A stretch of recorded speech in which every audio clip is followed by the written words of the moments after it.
di leen xamal ne li nga xam ne moo tax ñu war a teg mouvement bi tey mooy dañoo gis ne tey jii ci au niveau du Sénégal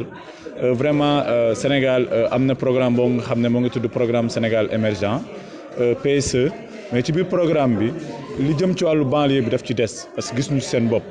donc loolu moo tax ñun bi ñu taxawalee suñu mouvement bi ñu xalaat ne dañu war a dem ci ki nga xam ne moo créé programme Sénégal émergent daal ne ko ñun jàpp nañ ne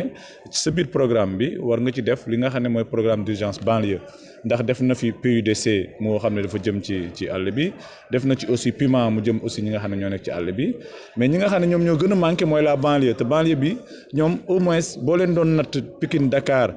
déggal Pikine Guédiawaye ak Rufisque toll nañ ci lu mu néew ci 2,5 millions personnes donc dañ jàpp ne mënoo am population bu toll noonu donc te du am benn programme boo xam ne dafa nekk un programme d'urgence dédié donc loolu moo tax tey ji ñu taxaw fii créer mouvement bi di ci woo ñëpp donc pour au moins li nga xam ne moom la état bi bëgg namm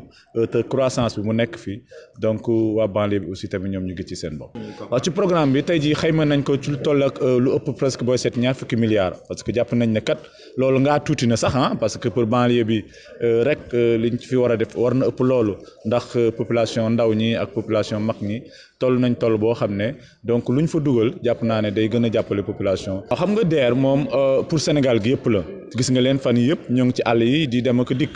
xëy na dinañ yegg si Dakar yegg si banlieue bi mais gis nañ ne daal en tout cas bi ñu fi ñëwee ñi nga xam ne ñoo nekkoon ci banlieue bi ñoom li ñu leen jox doyul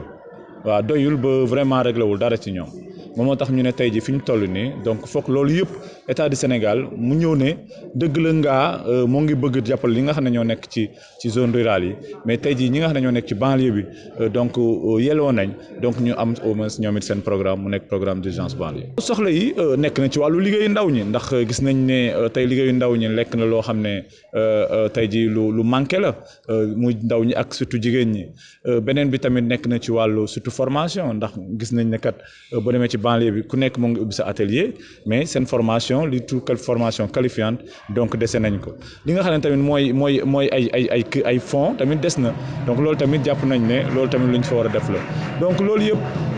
ay wàllu insécurité ci wàllu sécurité bi ci wàllu wér-gu-yaram bi ci wàllu éducation bi loolu yëpp am na loo xam ne lu ci manqué lu ci des moo tax tey jii ñu teew fi pour def loolu yëpp quoi.